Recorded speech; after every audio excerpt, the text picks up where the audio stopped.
GT Racing right now. He's got traction, he's got rid of the outside of both of them! Maloney! Oh, he's taken Anderson! Anderson's up top here! Oh my god! Big crash! Oh my goodness, half the field's gonna get rolled! Second very close. These guys are want to make their way through the field very quickly. This is it! This is over! I can't believe this! Oh my god! God, what?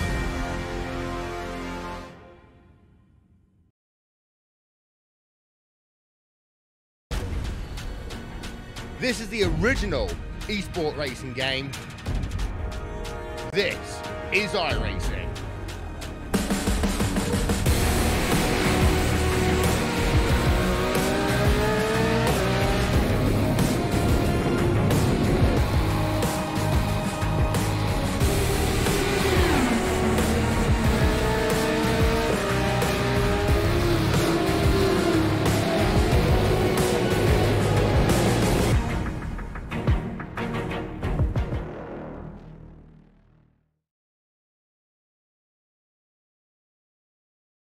Here on the iRacing Esports Network, we have a little ritual that we do every Wednesday. Here in the AusNZ SimSphere, we go GT racing. It's time for that once again. The Geodesic Racing, Alpine Stars, Oceanic. I am completely messing up the series name. It's Sprint Series Australasia now. We're halfway through what is yet another season of the series under that name. So, David Haynes, it's a little bit embarrassing that I keep getting it wrong. Yeah, I mean, there's been a few little name changes to this GT Leagues Australia series, but presently, and we're very thankful to have Alpine Stars and Geodesic Racing on board as title sponsors of the Alpine Stars Geodesic Racing Sprint Series Australasia. There we go. It's going to be a good round tonight. Yeah, absolutely is. We're at the Circuit de Spa-Francorchamps in Belgium for this round of the series. It's going to be a 90-minute endurance race for this one. Really looking forward to this. More than that, we are starting at sunset, or as the sun is going below the horizon, we're going to go racing into the night here. Yeah, honestly, what more do you want? You've got GT cars, you've got one of the most historic, exciting racing tracks that there is anywhere in the world, and a 90-minute race, that's just such a Goldilocks length of race for these cars. Plenty of time for all the strategy and all that to play out. There'll be pit stops, there'll be fuel strategy, there'll be all kinds of stuff like that, but there'll also be no shortage of wheel-to-wheel racing, I'm sure. Particularly when you think about somewhere like the Kemmel Straight, where the slipstream can play a role up there, bring the cars very close together, and lots of great battles have happened into the section of corners after that. And indeed, all around the circuit, every corner has got some kind of history to it. Yeah, certainly has as we come to the end of this practice session. We'll have a very good look at every single one of those historic turns that make up this 7-kilometer long tromp through the Ardennes Mountains in Belgium. But we're going to take a look at the grid first up for this one. John Peasnick is going to be starting on pole with Anthony Winkleman alongside him. Reece Gasoul and Blake Neck on row 2. Ross Rizzo and Scott Zalowski 5th and 6th. And the top 8 rounded out by Cody Bircher and Trent Thomas. Looking at the next group of cars, 9th place is Martin Silvassi. 10th is going to be Ryan Jerrick. 11th place, Corey Ott, and alongside him will be Thomas Hinz. Behind them is going to be Alexander Bird and David Mulhall, and then behind that is Mitch Martin, and 16th place is Daniel Cheney. Mark Rayner taking up 17th position. Simon Mazzomo, series administrator, in 18th place. Cameron Stubber and Reese Keane rounding out the top 20. Top 24 rounded out by Benjamin Johnson, Matt Huppertz, Dominic Ferraris, and Daniel Benefield's relative Hayden. Younger brother, that's right. Behind that, well, he's often in the commentary box here with us, but not for this series anymore. He's out there on track. It's Brock Caday. Alongside him on row 13 will be Gary Cousins. Behind that is Richard Hunter, Dylan Shepherd, Wayne Hewitt, Paul Wood, Josh Pervine, and Stephen Bartholomew, as the pace car has started getting away now. Yes, indeed. A bit of a slow start for a few of the guys further back in the field, so just getting things together as the field forms up behind the safety car. It's a shorter formation lap here at Spa-Francorchamps, but just means you get going a little bit quicker, which is really what the drivers want. So we are going to get going for this 90-minute race fairly soon. Pace car going to start pulling in that new iRacing Porsche 911 safety car. John Piesnik is going to lead us away already. He goes, the green flag flying. And away we go at Spa. Pretty clean start for these guys. Remember, this is not the usual sprint format that the series has. 90 minutes. Rhys Gasol getting a little bit biff and bargy with Anthony Winkelman in the first hairpin. But everyone forming up very nicely as they come down to the Eau Rouge Raidillon complex for the first time. Seems like Piesnik has managed to get a tiny bit of a gap, but he's starting to lose it because Gasol and Winkelman here, they are running right up to the back of him here. Have a look at this, slipstreaming down the Kemmel Straight at Spa, and then into Malmedy, or Lacombe, my apologies. Oh my goodness, that's Anthony Winkelman spinning around. That's a bit awkward. That's left a couple of people high and dry, but Anthony Winkelman, big heartbreak here. Sorry, no. Yes, Anthony Winkelman is the one. That's very unfortunate for him. We've got a couple of other cars going off as well. Josh Perwin and Phil Otto with problems as we take a look at Trent Thomas and Blake Neck. Yeah, very, very costly early. That little bit of contact. Now we're coming down through Pouron, and they do just avoid contact there once again. So Martin Silvassi in 8th place. He's got Blake Neck, that IMSA C7DP champion of Season 1 2019. Now driving that Ford GT in this series. Holds on to 7th place, but did lose a couple spots off the line. Yeah, certainly did. Getting real hectic behind Neck. Meanwhile, we've got Ryan Jerrick and Alexander Bird fighting pretty hard in the midst of all of this as they come onto the run up to Blanchimont. This is another one of the big slipstreaming sections of the circuit. Martin Silvassi under a bit of pressure there from Coriot as they come up to this section of the circuit. Got to be careful of the aero push through this section of the track. Car can get slightly unsettled, but Martin Silvassi going defensive here into the chicane versus Coriot. And everyone's just trying to find a little bit of space as they go through the chicane. Thomas Hins getting passed by Mitch Martin in the background. He's not too happy about that. A little bit of contact. Yep, 1 lap in the books now, expecting maybe 40 or so more. Getting my vowels mixed up there. Quite a few more to go, like we see. 1 hour, 27 minutes in the books. Still expecting some pit stops, but that doesn't mean these guys aren't trying to grab some positions right now. See another great run up the hill through Eau Rouge Raidillon. It's Cody Bircher, I think, is going to try and take a look at Ross Rizzo. Rizzo stays to the left. Now Bircher's going to just stick a nose in, and they're both sucking up right behind Rhys Gasol in 2nd place. I said the slipstream along the Kemmel Straight would be pretty important, and Cody Bircher, I think, has used that to put himself in the final podium position right now. Certainly has. Very well done from Cody Bircher there to do that. But up the front, John Piesnik has absolutely run away from it. Reese Keane, meanwhile, with issues there at the end of the Kemmel Straight. My goodness, there's quite a few cars coming a cropper here. Very hectic down in the back of the field as Winkelman tries to recover. Yeah, few cars solidly off in the grass exit of the Kemmel Straight there through Lacombe and towards Malmedy. So here comes our modem simulation replay of what's happened further in the field, and Martin Silvassi was also back there trying to gain some position. So we're looking at Reese Keane in the DPR Racing. Oh dear.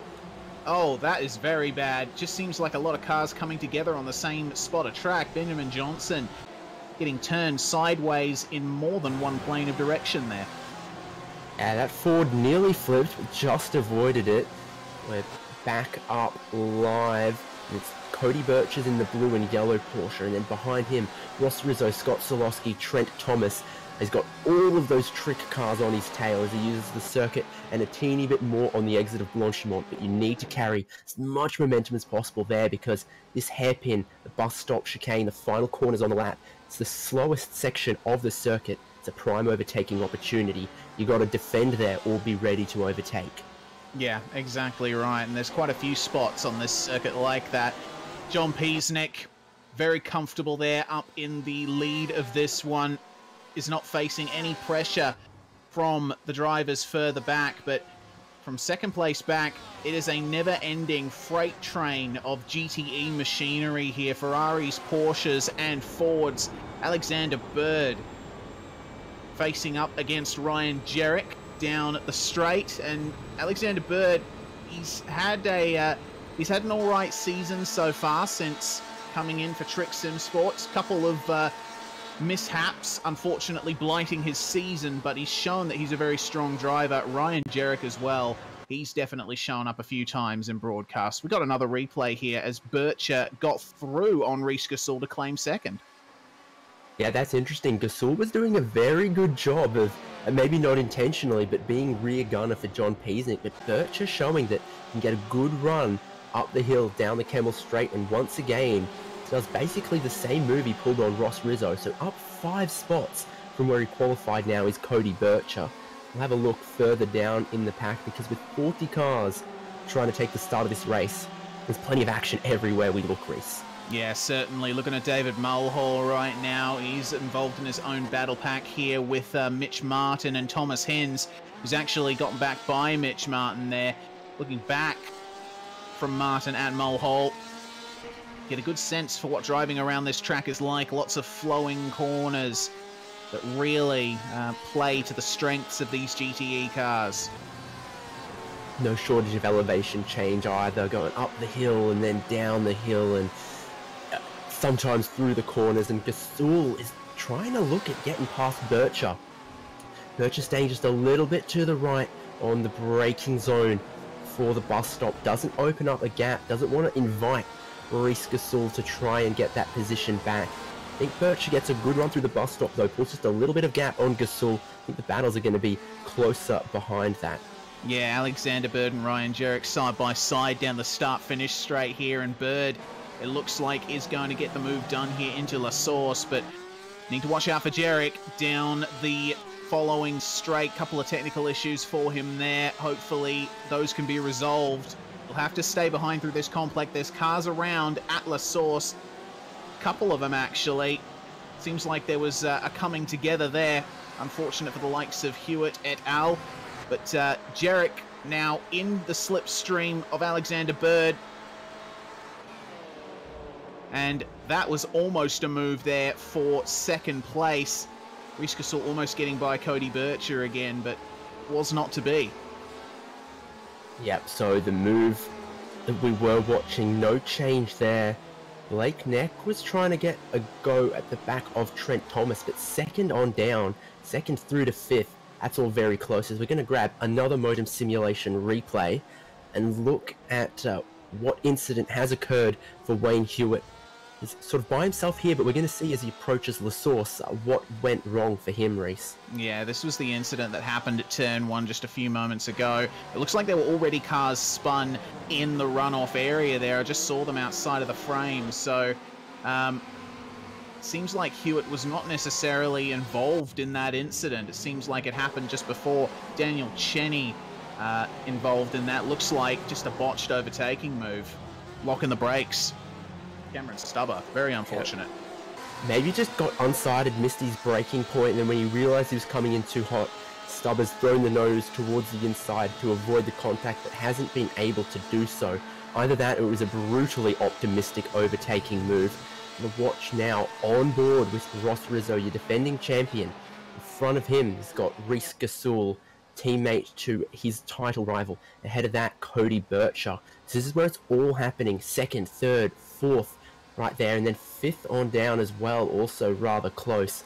This is a great battle for every position in the top 10, except the lead, where John Peasnick continues to just pull away. Yes, indeed. Scott Sadlowski and Ross Rizzo on screen there as we take a look at our leader. Once again, untroubled as per usual.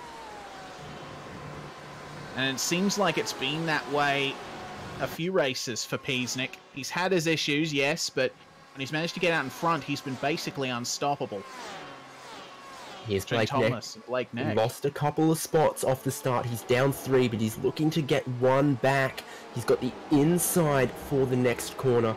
I think he's just gotten it clear enough that he can then take the apex through the left-hander. So great run in that forward from Blake Neck, getting back up to 6th place. Like I said, qualified 4th, had a bit of a scruffy first lap. I'm not 100% sure what happened to him, but now settling into the rhythm, grabbing some positions back, and I think that Ford, well, it doesn't like jumping over the curbs quite as well. I think it can look after a set of tyres pretty well over a longer run.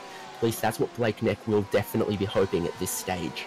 Yeah, certainly. Tyres are going to play a pretty big part in this one, because we do have to remember tyres and fuel are done separately in pit stops for these cars. So you can make 2 sets of tyres last the race, then I think you'll be in a pretty good position. So take a look at this battle here between 2 Ferraris, Cat-Eye and Huffets. All through the field we're seeing some pretty intense battles here, and Cat-Eye just taking quite a bit of curb there in Stavilo. Seems like that's ruined his run onto that straight, and Huppet seems to be a bit calmer now. Got quite a gap. They're battling mostly on their own, so we'll see how they end up going. Still on for second though, Bircher, Gasul, Rizzo and Sislovsky. We're only 5 laps, sorry, just starting lap 6 now of this race. And these guys have just settled into this rhythm. There's no huge moves going on. I think with Bircher getting by Gasul and that attempt by Gasul to get back past him that failed, I think they've got a better sense of what to expect for the remainder of this stint, and I don't know if there's going to be any courageous moves to come. Having said that, it does seem like there's a pretty good drafting battle going on there for 3rd place, and of course for 8th and 9th place, Martin Silvassi and Corey Ott. Ott just lifting off a bit early. Some side-by-side running. It seems like David Mulhall must have gotten a slowdown from cutting the course at the top of the hill, because that's the only reason I can think of for being that slow on the straight. Yeah, if you get a big wiggle or for some other reason have to straight line the exit of Eau Rouge Radion, then there is a slowdown penalty out there that might cost you down the Kemmel Straight. Certainly what it looked like, because it's far too early to potentially be out of fuel or anything. That's the #1 reason we'd expect someone to be going slow down the Kemmel Straight, as we saw. So just looking at your leader, Peasnick, 3.7 seconds clear. 2nd place, Cody Bircher. He started to pull a little bit of a gap on Gasul, and now Gasul might be holding up Rizzo, holding up Solosky. Bircher has not jumped away, but you can certainly think that Gasul's under a bit more pressure from Rizzo than Bircher is under from Gasul. Yeah, definitely seems that way at the present time. And while we're talking about lap times, John Peasnick is still faster than all of these guys. He's setting 2-minute 12 flats, while these guys are in the mid-2:12s at the very least. So these guys fighting amongst themselves is not helping their greater race plan. Definitely thinking that maybe a potential caution coming out would benefit them. Yeah, no, we've gotten cleanly through the first 15 minutes with no need for a safety car intervention. I struggle to think what could happen that would necessitate one from here towards the finish, but never say never in a series like this. And we do still have 38 cars out on track and running. That means it's never an impossibility. Riding on board with Thomas Hinz, he gets a much better run up the hill at Ryan Jerrick. Unfortunately, not going to get the full advantage of the slipstream he was maybe after. Move on for 3rd. Here he goes. Move on for 3rd. Ross Rizzo's just gotten through on Reese Gasul. And it looks like that was a fairly clean-cut case. Rizzo just got in the draft and went on by. into the braking zone, so Reese Gasol starting to get into a little bit of trouble. We're going to get some vision of that maneuver.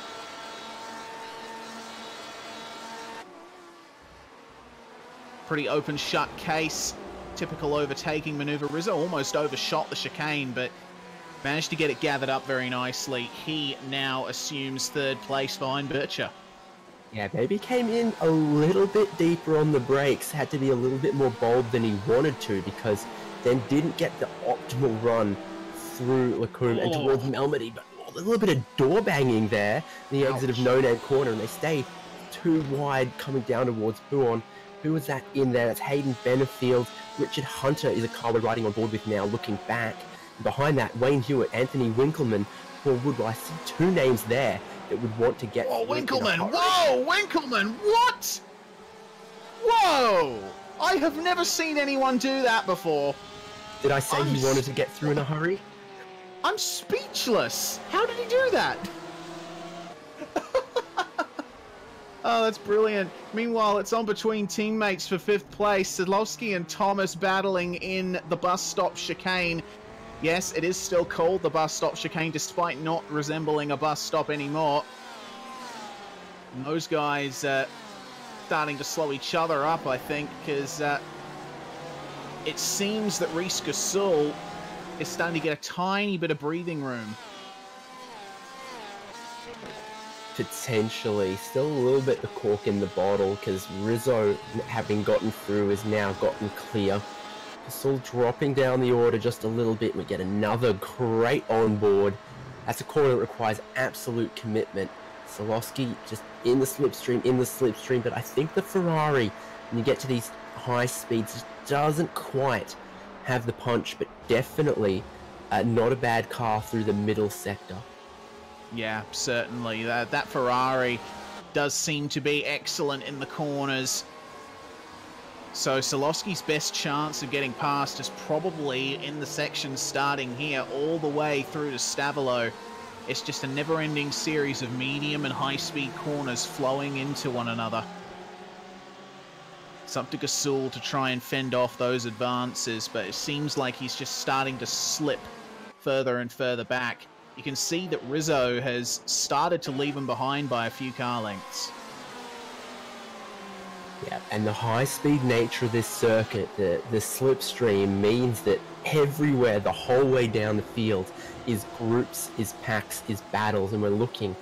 Blake Neck, who's got Trent Thomas, Martin Silvassi, Corey Ott, and Alex Bird behind him. There's also just been change for position 11th and 12th race.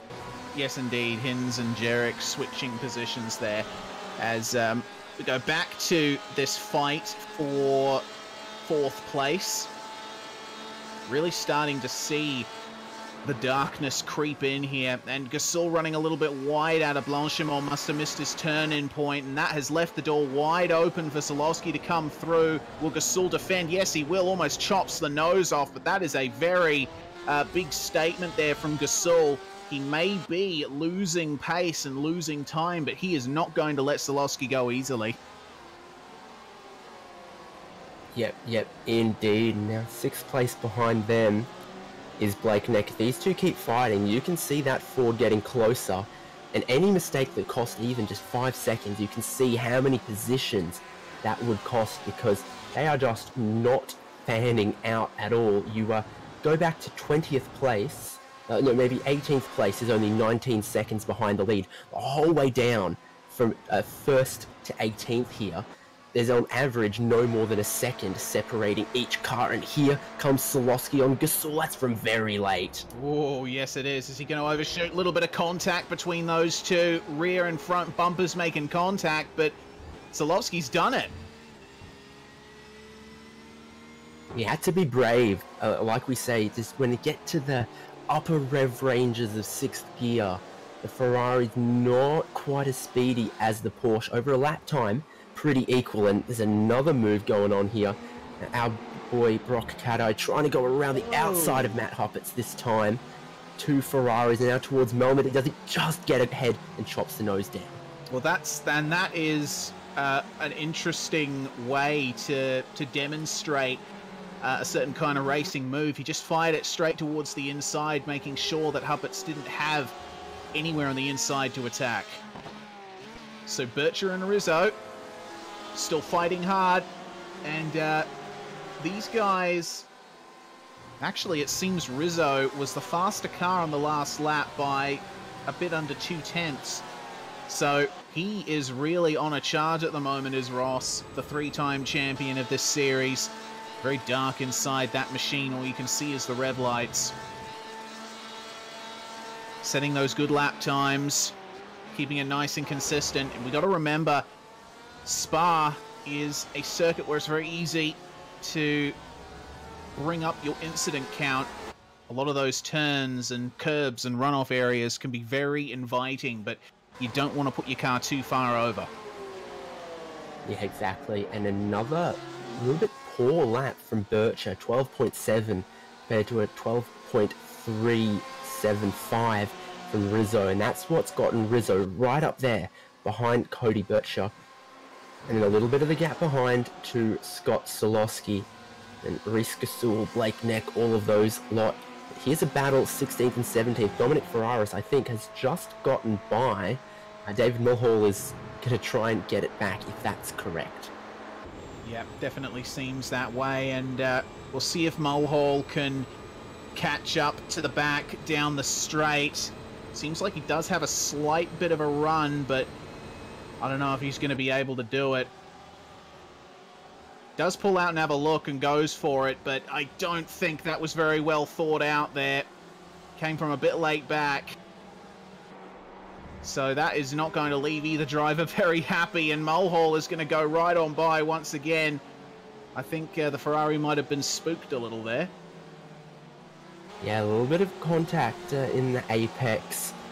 It's an interesting one because you think about going to the inside of Lecombe, but if you're not 100% clear by about the first apex, then the next corner is in the opposite direction or left-hand. You'll see cars go cleanly side by side through there, but also, you know, throughout history, not always has it been so clean. You think of the Mercedes AMG F1 teammates and Nico hit me. It's one of the scenarios that we almost saw play out again.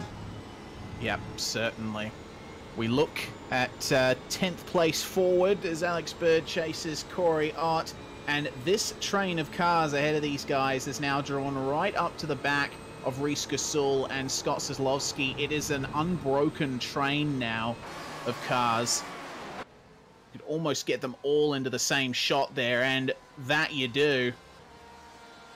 That's pretty insane, seeing that many cars occupying the same section of track, and that is going to potentially be a move. Martin Silvassi pursuing his teammate Trent Thomas. A little bit of a wide entry for Silvassi, but he can translate that into forward momentum down the straight. And Corey Ott right in the middle of all these trick boys. Dominic Ferraris brings his Ferrari in. I suspect that would be either to get some damage repaired from that hit with Mulhall, or to take a bit of an early scheduled stop, try and get a bit of a jump. Yeah, remains to be seen. Trent Thomas did hold up his teammate a little bit, but here's Blake Neck. Must have lifted out of the throttle pretty early there because he was closing, and the gap extended a little bit just before the braking zone. And if you're Trent Thomas in the middle of this sandwich and you don't feel like you're going to make a whole lot of progress, lifting out of the corners, saving a little bit of fuel, rolling it through the corners, trying to cut down the length of your pit stops in this race. Certainly a strategy could be employed to great effect. And if you're around all of the trick team guys, then you can probably safely assume that they're trying the same strategy on you. Yeah, that's exactly right. Trick Sim Sports have become notorious for being a team that puts fuel numbers high on their priority list. We're right on board with Ott looking at Silvassi. Ott's actually not in a bad position here. He can really profit off of this. He's got the benefit of slipstream down the straights. He can lift off and save a bit of fuel himself. Yeah, exactly. Finds himself in 9th place, but you see that train is only 2.5 seconds away from 4th, and then just up the road from that, Second place, Bircher, Rizzo. That's what we're watching. And Rizzo is as close as he's ever been to Cody Bircher. We saw earlier that once he gets close enough, Rizzo's not afraid of moving to the inside late, getting deep on the brakes to try and take away the apex, and then parking it there, trying to work out the rest after the fact. It's what he did after Kemmel Straight up through Lacombe. He could do it again as the battle for 4th and 10th. Cannot take your eyes away from that. Blake Neck closing a little bit on Reece Gasol, who continues to fall down the order a little bit. He was 2nd, and then he was 3rd, and then he was 4th. Now he's 5th. Might be 6th pretty soon if Blake Neck can get a good run up the hill. I think he pretty well has. He has, definitely. That was a really good run by Blake Neck up the hill. He has taken advantage of that beautifully. Gasol almost going defensive. Oh, moving a bit down the straight. Don't know if that's past the limit of where you can defend, but Gasol holding on here, attempting to hold on by the tips of his fingernails versus Blake Neck. Oh, just a little bit of contact there. Gasol gets hit by Corey Ott, and around he goes. I get the feeling that Gasol might have turned in a bit too far there, because Neck was well and truly alongside at that point. Yeah, it's hard to see in the dark, but we will get a replay of this again. And Gasol just keeps edging Neck over towards the inside. Neck holds it there, gives plenty of room through the left-hander here. No contact there. And then it's through Melmedy here that, well, Neck's got his 2 inside wheels up on the curb, and Gasol maybe just closes it off a little bit too tight. Corey Ott helps Gasol around. We'll see that from his perspective. Not a whole lot he could do when Gasol started rotating back the other way to the left. Yeah, and Corey's not had a particularly good run in getting involved with other people's incidents recently. It's a real shame to see. So that's 2 races potentially ruined there. Gasol back in the pits and out of the car. And unfortunately, Corey Ott is going to have a lot of damage on that thing. Although we didn't see a whole lot of it, but Ott is dropping back a tiny bit from this group, as everyone now has gotten all spiced up. And everyone's now decided it's gloves off time after that incident. Someone in a Porsche running out over the AstroTurf on the exit of the bus stop would have been Trent Thomas, his teammate Silvassi behind him. Everyone pushing just a little bit harder now. Watch once again, Brock Haddai, who was down in 20th, is now moving up a little bit, but he's potentially just lost that spot to Winkleman. Yes, indeed. Anthony Winkleman continuing his recovery drive here. It's very unfortunate that that happened to him on the first lap, losing it like that and getting put all the way almost to the back. But Winkleman is a driver that has won many a race in this series, and it'll be interesting to see what he can do from here, especially considering this race length. Bircher and Rizzo continuing to run line astern. Rizzo not making any big moves. I think he's definitely in fuel-saving mode right now. Certainly a possibility. Rizzo has been on the tail of Bircher for a few laps now. We haven't seen any moves. We haven't seen any crazy attempts at an overtake, and we're getting close to being 1/3 of the way through this race. Strategy soon to unfold in this one. Have to see what Rizzo decides to do, but at the current rate... Oh no, Trent Thomas has spun and Buon. My goodness. Oh, that could have been way worse than what it was, because he just avoided collecting his teammates. Motum replay here of that incident, and it looks like Thomas just lost it on his own through the middle of the corner. At least it was when I first saw it. Maybe he caught something on the entry. Not sure. Yeah, the rear just got away from him, and the cars around him had good presence of mind and slowed down a bit to avoid that. Good driving. Yeah, maybe the brake balance too far to the rear. Maybe he turned in too late. Doesn't look like any damage for Trent Thomas, but like we said, a mistake like that costs you 4 or 5 seconds actually costs you, 7 or 8 spots. So Trent Thomas back into 11th place. Oh no, teammates coming together! Oh my goodness, Martin Silvassi and Alexander Bird coming together at the bus stop chicane. Bird at a standstill there. Corey Ott, unfortunately, had nowhere to go again. And so now Bird's just looking for an opportune moment to spin that thing around and get going again. Bird may have stalled the car there. Remember, it's a feature of iRacing now that you can stall these cars. Let's have a look at what happened. So Bird went to go through on Silvassi at the bus stop, but Silvassi defended, and then Bird turned in, and Silvassi was still there. Tiniest bit of overlap still between the two, and Bird, hearing, probably did stall the car, had to try and refire it. I think Bird thought he had that second apex, and by just 200 millimeters of Porsche bumper didn't, and I'm sure that's going to be an awkward conversation after the race. Yeah, Bird's finally gotten going again, just coming into La Source now. Took an awfully long time to get that thing started up again, so that's a real shame for Alexander Bird's race. He's outside the top 30 now, so that's two trick cars that have had really big issues in this race. Fortunately, they got a lot of time to fix that. We take a look at Silvassi and Ott. I'm amazed that Ott has weathered as much abuse as he has. He's still challenging for that position in the top 10, despite getting his car damaged in two separate incidents over just a few laps. Yeah, after the race they'll be checking if the nose of that car is in fact carbon fiber and not a Kevlar titanium alloy or something. It's it's difficult to see in the dark, you know, if there is any little dents on it. Yeah, I mean, people don't normally think about optimal weight distribution when designing a snowplow, but regardless, yeah, here's your battle second and third. I'm in agreement with you though, that Porsche that Corey Ott is driving's taken a lot of punishment and somehow gotten away with it. Yes, indeed. This battle for second and third place is continuing the same way it always has.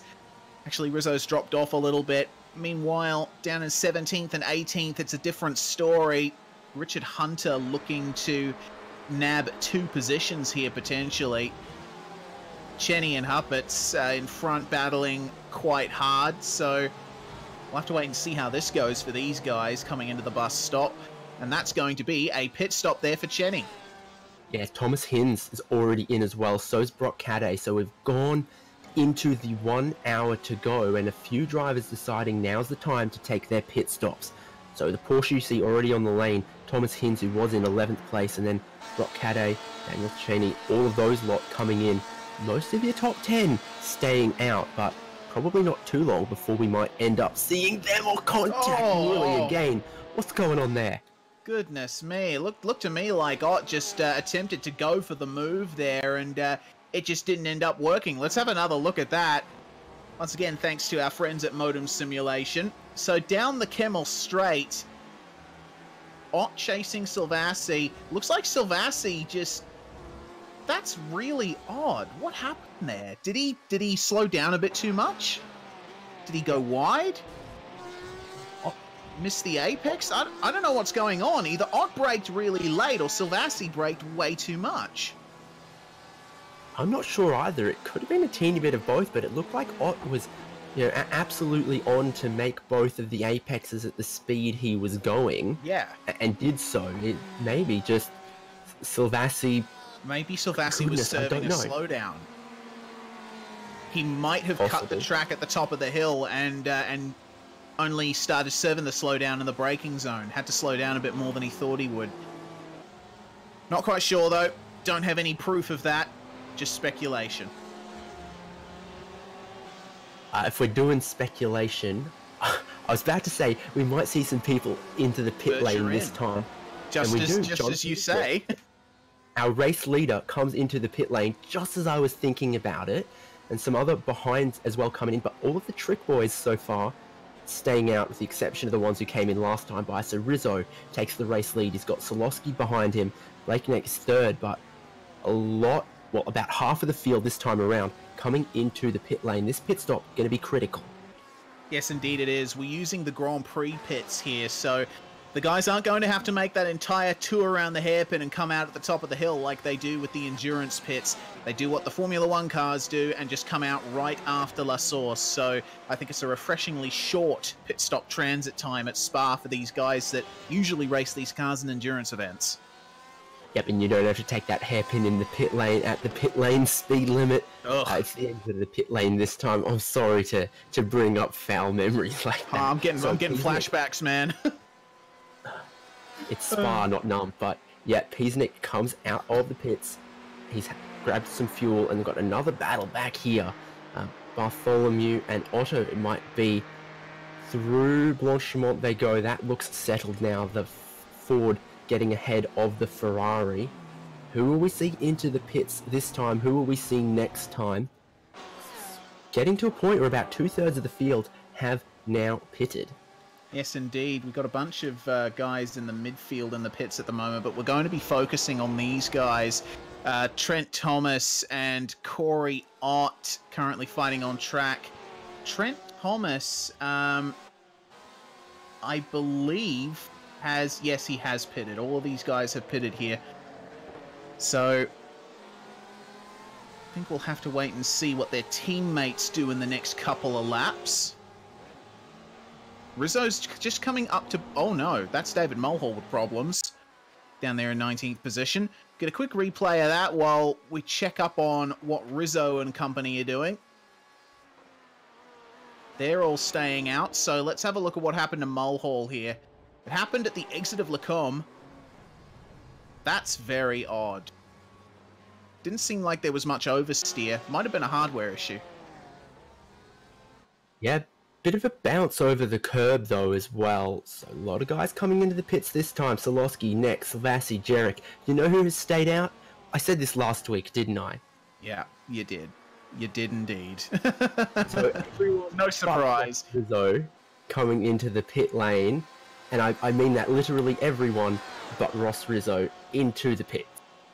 Yeah. If only you could see our Joel real timing screens at the moment. It's just pit 1, 1, 1, 1, 1, 1, 2, a couple of threes there. But Ross Rizzo has got a big fat double dash next to his name when it comes up to number of pit stops he's taken. So Rizzo obviously leaving this later than everybody else as the race enters its 53-minute to go phase. Silvassi exiting through familiar territory, it seems. I think one thing we've got to look at that's happened through the pit stops is Cody Bircher now finds himself into 3rd place again. He's about where he was. I was wondering about Gasul, who still had those problems, found himself further down the order. So once Rizzo pits, we'll get an idea of what, if anything, has changed in the running order through the pit stops. But your reading of it earlier that Ross Rizzo was maybe just saving a little bit of fuel, not trying to pass Cody Bircher. That's looking pretty accurate now. Rizzo, of course, will have to come into the pits this time. Yep, certainly will if he wants to get it home. I will mention that Bircher versus Silovsky in the pits. It looks like Silovsky actually had a half-second longer stop than Bircher as Rizzo now comes in to take his stop. So that's going to play a factor. Car number 168 has been given a warning by race control. That's Hayden Benefield for not giving racing room. So something must have happened between him and another racer at some point to have that happen. Also from race control, we saw Cameron Stubber make that contact into La Source. He's been black flagged for that, and I believe has already served the penalty. My goodness. Dominic Ferraris having some adventures in the gravel trap. Yep, there's lots of paved runoff around here, and he's found one of the ones that isn't. So we watch Ross Rizzo's stop. He's just done now, about to be rolling. 22 seconds stationary for him. There must have been just fumes left in that tank. He's brimmed it all the way because that's longer than he overshot the pit exit. Oh, yeah, my goodness. That may be an automated penalty given to him for that because he crossed over the pit exit lines as he was going through the hairpin. Also, an update from race control. Martin Silvassi has been black flagged for avoidable contact. So that must have been versus Alexander Bird. his teammate. So suddenly not looking so good for Trick. Yeah, quite a bit of drama here at the moment for Trick. That's it's strange because they're usually one of the more unflappable teams in the field. They've just not had a good night tonight. So here comes a replay. We're looking Benjamin Johnson, and that's Hayden Benefield, a blue Ferrari. So what happens for them coming down towards the bus stop here? Benjamin Johnson, a long way back to the inside. Oh, big slide, hops the curb, manages to avoid any contact, and then that DPR car gets through. So from trying to grab one position, he's actually lost one, just being a bit too bold on the brakes. It definitely seems that way. Cameron Stubber and Matt Huppert's battling here for the last couple of positions in the top 30 as Sislovsky off at Puon, and Blake Neck has gone through into 8th place. So problems for Sislovsky post pit stop. That's no good. Ooh, Stubber continuing to try and put a move here on Matt Huppert's as well. Just goes to show. And this is something that we say all the time about this series. It's such a good series for racing. It doesn't matter where you are in the field, there is going to be someone to battle with. These two guys here, right here, are proving it. Yeah, but it's something for everyone. And so now Scott Solowski's had a problem here. Well, here's Anthony Winkleman making up one more spot. Yeah, Dominic Ferrara is obviously just very slow. Getting right on the brakes there. I think he's thinking, yeah, I have no place in all of this. I'm just going to let yous by, resume my position on the racetrack, and keep running my own race, which is fair enough. Yeah, so it was a long stop for Blake Neck, 29.5 seconds, about 10 seconds longer than everyone else. He was moving up the order. Now he's back in 8th again.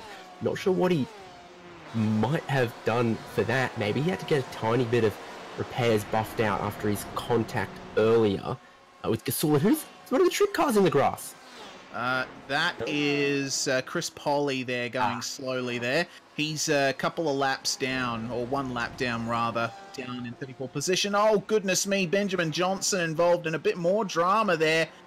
And that's Gary Cousins, unfortunately coming off the worst for that one. Let's grab a replay of that, see what happened. This is down at the bus stop chicane, so Benjamin Johnson was ahead of Gary Cousins at that time. So what on earth happened to them? Johnson just ran wide and then, oh, well, it seems he just, he tried to keep going after a little bit of contact there, but unfortunately, that section of circuit, not very easy to put two cars side by side. A little bit messy, all of that. And here, Ross Rizzo, we mentioned how long he went, how much fuel he put in. So he's got at least 2, maybe 3 laps more of fuel on board than Bircher.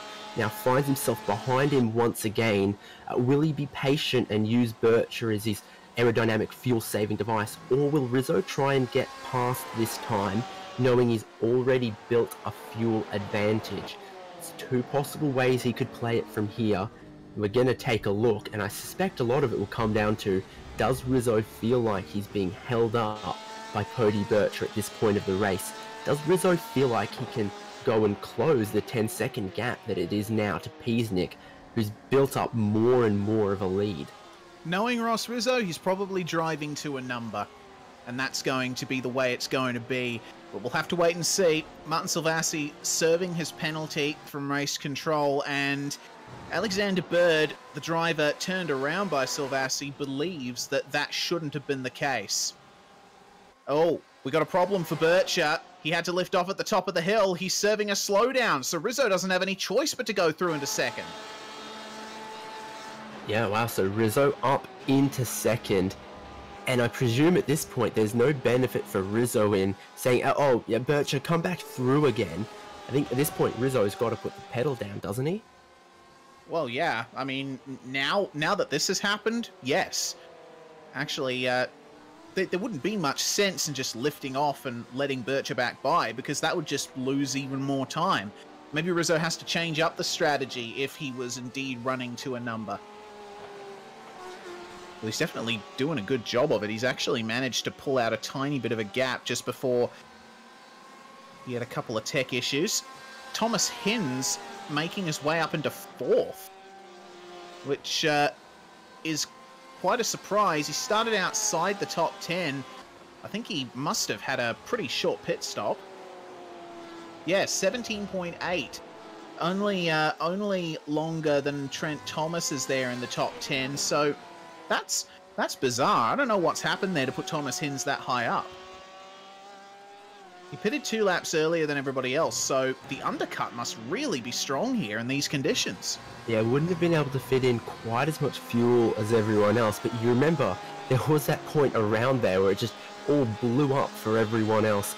Like, Neck had a longer pit stop, Solowski had some problems, Salvasi and Bird came together, and all of that kind of stuff. Well, then Trent Thomas went for a spin. All of that just helps out Thomas Hinz, who's now up there in 4th place because he hasn't been the name on our lips.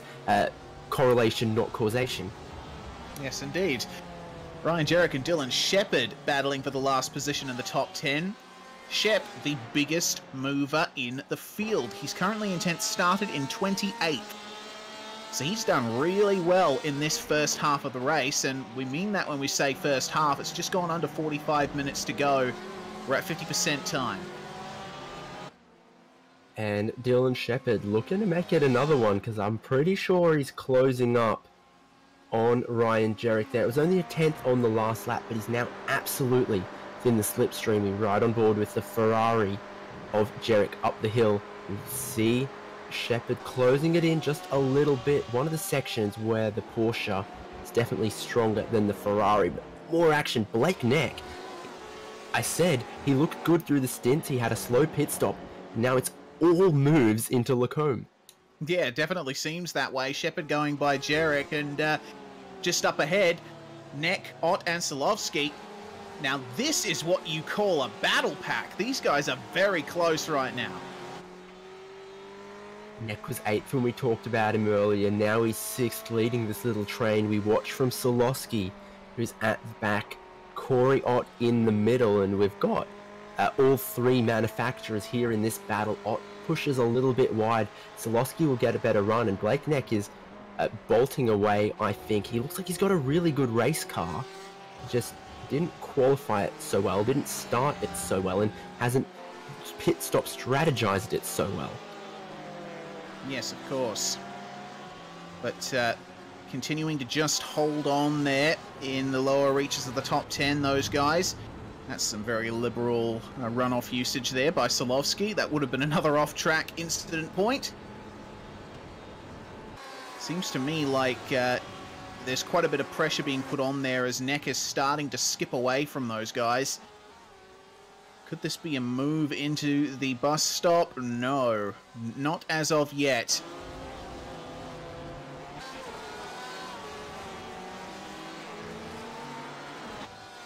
So that continues being the way of things here.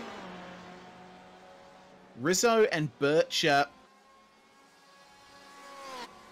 Looks to me like Bircher's managed to cotton on once again, and he's not letting Rizzo go as they're up the top of the hill now. That's a big run there from Bircher. Good draft. Is Rizzo going to go defensive, or is he going to let him go? Or is Bircher just going to lift off? Looks like he's just lifting off and saving a bit of fuel himself. Yeah, it certainly looked like Bircher doing just 90% throttle, just giving it a little breathe down the Kemmel Straight. Not sure what Rizzo will think about that, but here's Solowski trying to get that move on Ott. Solowski to the inside, Solowski deep. Ott's going to try and cross it back, maybe. I think Solowski's got enough room to park that Ferrari and keep himself ahead for just the minute, and certainly approaching a sector where the Ferrari looks stronger. So we look further back in the field for some more battles as well. Goodness me. Dylan Shepherd going all the way across the AstroTurf. That was a pretty hectic line he was taking. But he's wasting no time in trying to put the hammer down and make way further up into the top 10 here. Yep, finds himself in 9th now. Does Dylan Shepherd, moving himself ahead of Ryan Jerrick, and really it's not that far from Dylan Shepherd up to that battle. Scott Solosky and Corey Ott, still one more pit stop to go. Shepherd could find himself staring solidly into the top 10. Yeah, certainly could. And Shepherd is one of those guys who you put him at the back of a field, you know he is going to really make his way up. We're going to take a look at what happened to Hayden Benefield here. Seems like he's run into a couple of issues. This is down at the end of the Kemmel Straight. So what's gone on for Hayden here? Just losing it under brakes, and oh, that was very well avoided by that Porsche. That's Reese Keane. Great presence of mind to jump straight on the brakes there and avoid it. Let's take a look at it from his perspective. Slides it, doesn't, or maybe just makes a tiny bit of glancing contact, but well avoided otherwise. Yeah, could have been a lot worse. Could have been a lot worse than that, and looked like the younger Benefield putting the foot into the throttle earlier and just avoiding stalling the engine that time. I think looking Solosky and Ott. Solosky got through, but again, not clearing out on Corey Ott, whose indestructible Porsche seems to know no damage.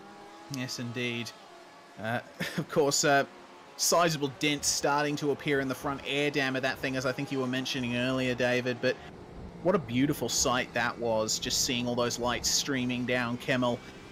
This is awesome. I love the fact that day-to-night transitions are in iRacing now, and we can get races like this where you start in the light and finish in the dark. It really makes for a great sight. Yeah, certainly. You don't notice it because it's very gradual in the cockpit, but then eventually, you know, you struggle a little more to sight maybe where your brake boards are, maybe or the other things that you're looking for. Your little reference points might change and change gradually. Yeah, that's it, and that's one of the challenges that the drivers have to face when it comes to night racing, because previously we would have a few tracks in the service that had specific preset night modes, and you could only drive in those. So it was easy in the past for drivers to get used to night. You could basically treat it as two different tracks and just practice on each. But now you have to make sure that you are able to adapt on the fly to these changing conditions, and this changing light just makes the sim ever more realistic. And you know what? I said that Dylan Shepherd could be on his way to close up the likes of Solosky and Ott. And he was indeed nearly 7/10 of a second faster than those guys last time by. They had their own little battles going on. And there are still quite a few two-car battles out there. Unfortunately, we don't have the giant 10-car trains like we had earlier in the race, but plenty of little duels up and down the order to look at. And one of them here, Richard Hunter and Brock Cadday, and Cadday is so close. Hunter holds inside down towards the bus stop. How brave on the brakes will Brock be? It looks like he almost gets let through. Goodness me. Gets really hectic at Blanchimont, and Cadday just extending the exit of the bus stop there for good measure. As Rizzo and Bircher continue to fight, they're coming up on a bit of traffic here, which duly lets them by. That's David Farrelly in position 33. Doesn't seem to have phased Rizzo or Bircher at all. And Shepherd and Jarek are continuing this battle here. Jarek not leaving Shepherd alone. And behind them, and I should say 3.5 seconds behind, but your fastest man out there right now is Anthony Winkleman, who's on a charge, and he'll catch these guys if they fight too hard. 37 minutes to go, still another pit stop for just about all of our drivers. Don't count anything out just yet. Yeah, certainly not. Winkleman having made his way up into 11th position after that start incident. Very impressive run from him so far. So this fight that you're looking at between Shepherd and Jarek, they could well have a friend joining them very soon. You can see right there those lights behind Jarek from the back of Shepherd. That's Winkleman right there. Popping into view again, there he is. That's Anthony Winkleman behind them.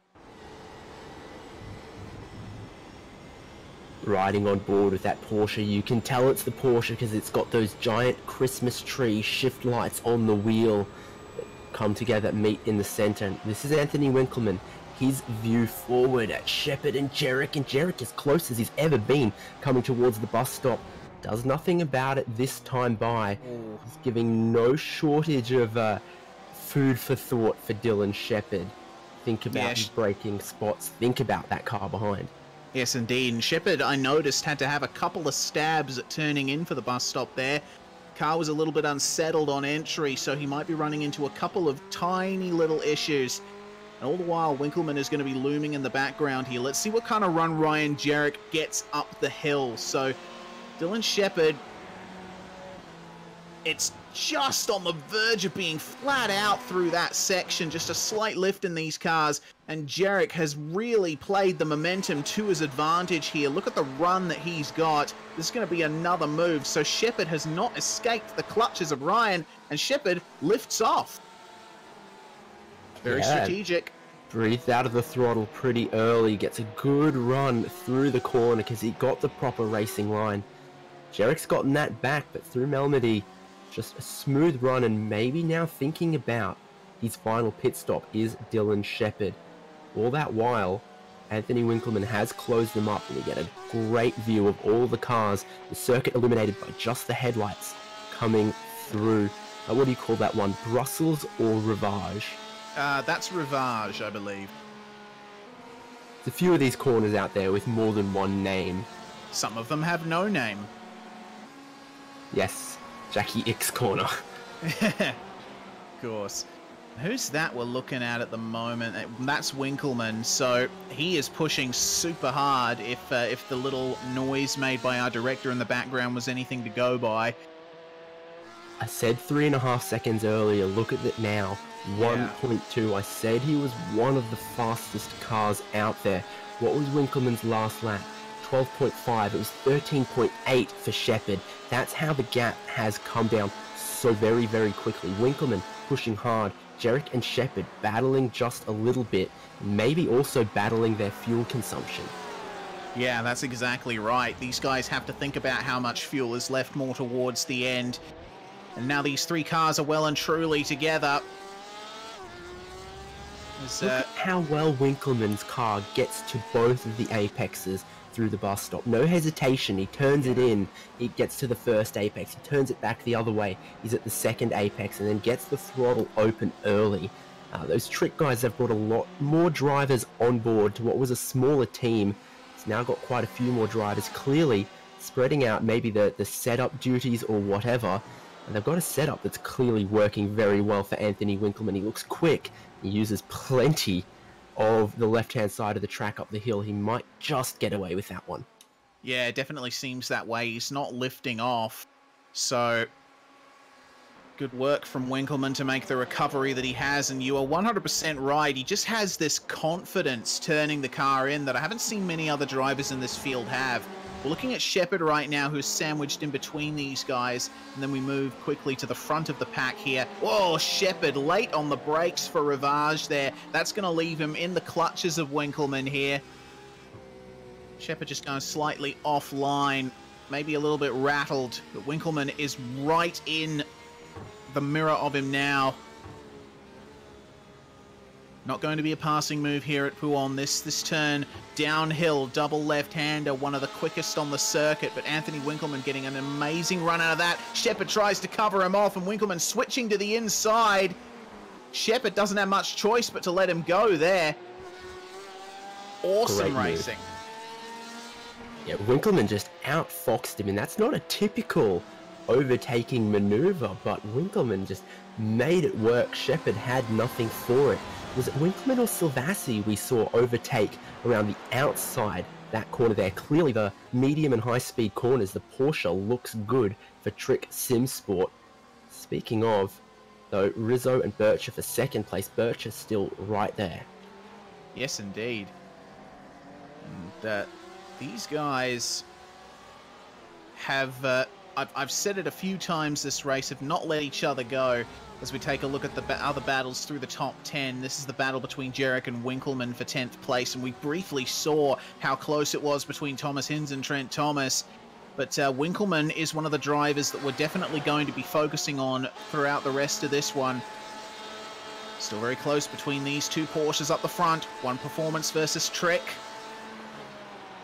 Bircher out of the throttle well and truly before the braking zone, so he is on a mega fuel-saving drive right now. Learning from the best, it seems. Yes, certainly. Winkleman trying to make that next move to 9th place. Good run down the Kemmel Straight. He's got the inside. They get very, very close. Jarek doesn't want to lift out of that one, but in the end, I think the move goes in the favor of Anthony Winkleman. Yes, indeed. We'll see how well Jarek manages to stay with him here, because if there's anything that we could see about Jarek, it's that he doesn't let a position go lightly. But Winkleman has got his eyes well and truly set forward. Shepard seems to... Sorry, go on, David. No, if this battle's going on, keep talking about that. I'm looking more at my timing screen. Okay, well, the battle continuing between these guys, and Shepard's really dropped off the back of these guys now, is what I was going to say. Seems like Shepard's just had a bit of trouble getting his rhythm back over the last lap, so hopefully for him, he will be able to get it back and resume that battle with Jarek that we enjoyed so much. That's our race leader, John Peasnick, crossing the line to begin yet another lap. That's his 28th. And with under half an hour to go, he looks pretty much untouchable here, touch wood. Of course, we do know that Peasnick has had issues both driving and hardware-wise in the past, which has really cost him some fantastic results.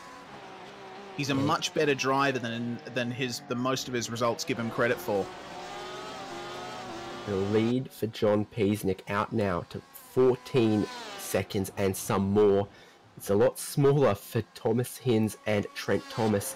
And as you've said now, within the last 30 minutes, within the window to pit and get to the end, and I think that's what Corey Ott has decided to do. Anyone who pits now has the room to fit in enough fuel to get to the checkered flag.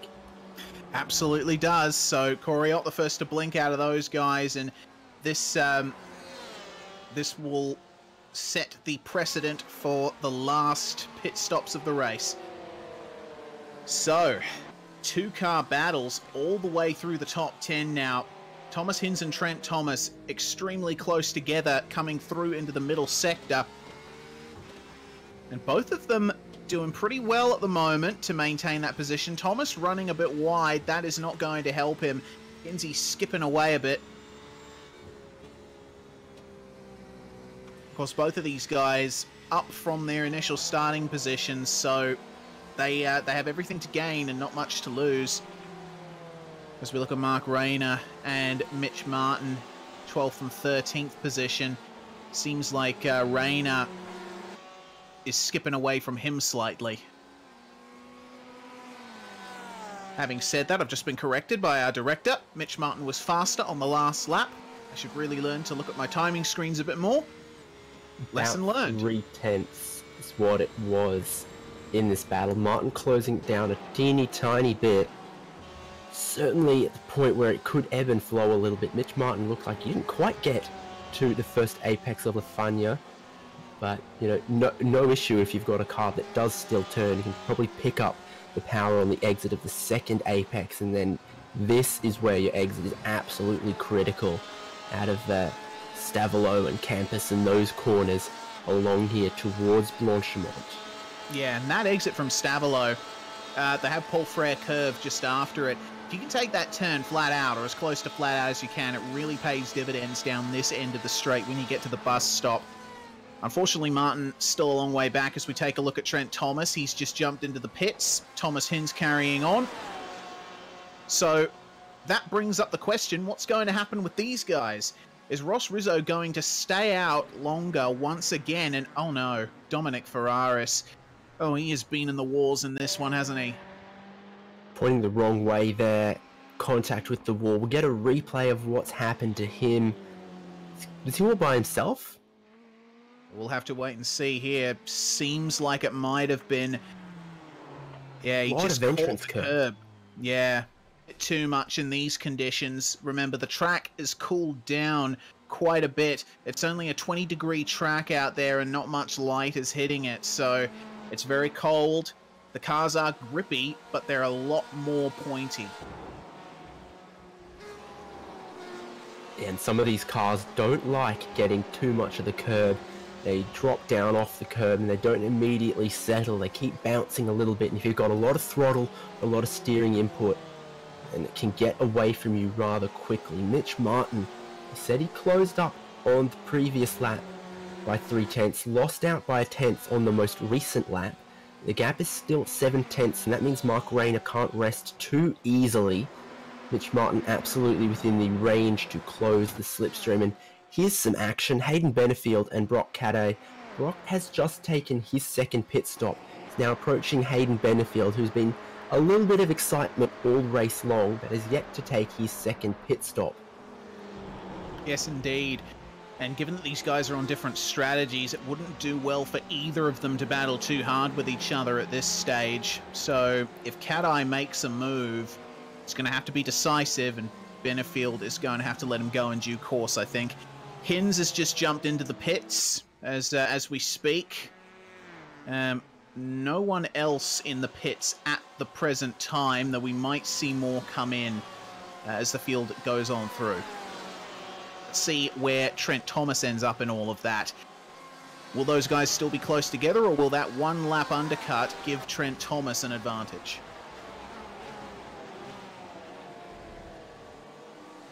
Well, Thomas Hins, he's just jumped down off the jacks. He's got enough fuel in the thing now, and it's going to be really close.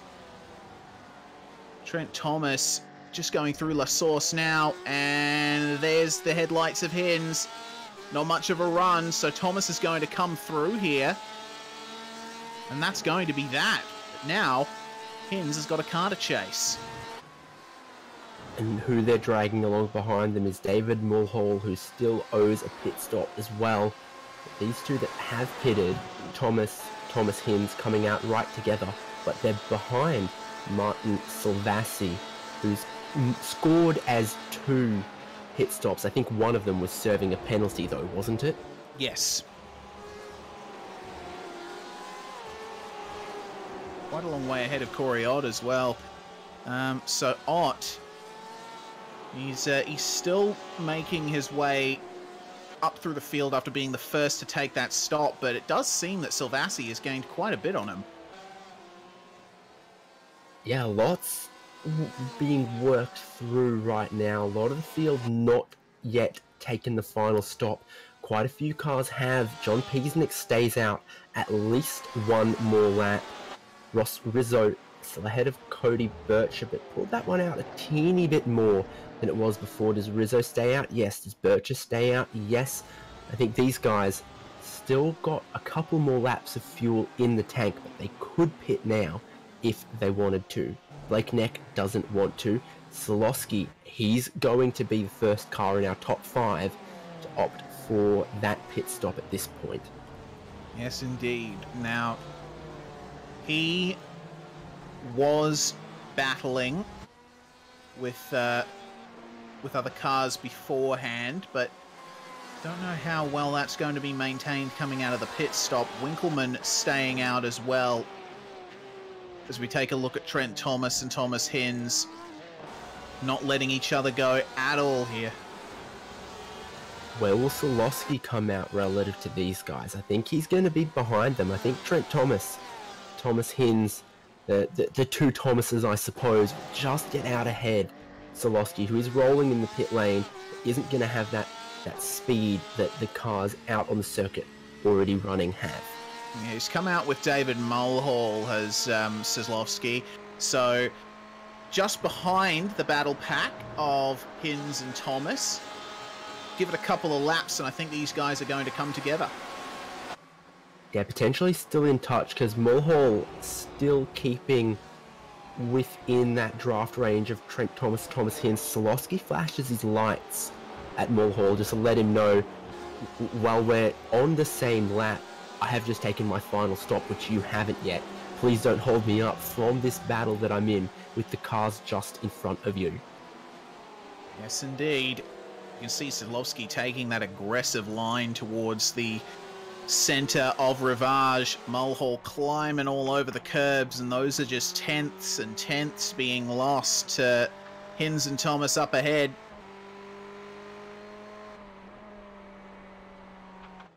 That's a great view there from Sadlovsky's car, and that's our leader in. So John Piesnik in for his final stop of the race. Yeah, indeed. He'll get fed out with a little bit of traffic. Mulhall misses Lafania, and that lets Scott Sadlovsky through, but probably not exactly how he was after. Oh, Sadlovsky! Sadlovsky! What on earth happened there? Just being too hot, I think, trying to chase down Thomas and Hinz. Cody Bircher also in the pit lane, along with Piesnik. Rizzo, Neck, stay out. So does Winkleman, so does Jarek and Shepard, I think.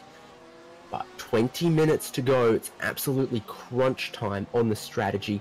10 laps to go as well. This 90-minute race is reaching its climax. Yes, indeed. We're under 20 minutes to go here. So about half the length of a normal round of this series.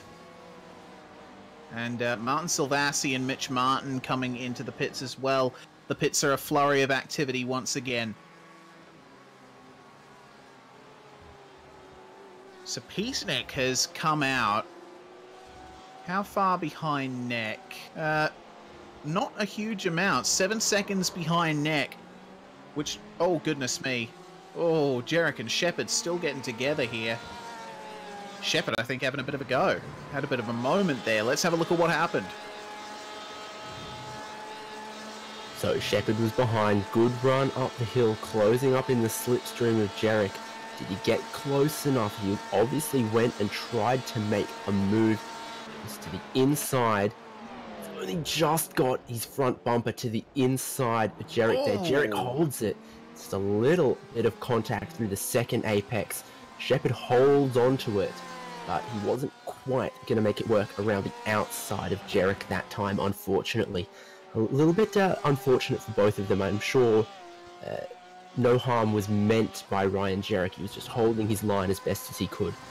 Yeah, that's right. And it's once again possible to go side by side through there. We've seen plenty of cars do it already in this race. You just got to be careful in that section with how aggressively you go for that second apex if you're on the right-hand side. And Blake Neck jumps into the pits from second place on track, so John Piesnik's going to come through there. Ross Rizzo continuing to stay out, sorry. Yeah, Bircher also had come into the pits, so that puts Ross Rizzo. He's going to be scored as leading the lap, but he's probably still going to be solidly behind John Piesnik once he takes his pit stop. But what this is really about for Ross Rizzo is his battle for second place with Cody Bircher. These need to be some great laps from Rizzo, and he needs a great in-lap as well if he's going to jump and get clear of Bircher. We'll go to a replay, Reese, because the action doesn't stop.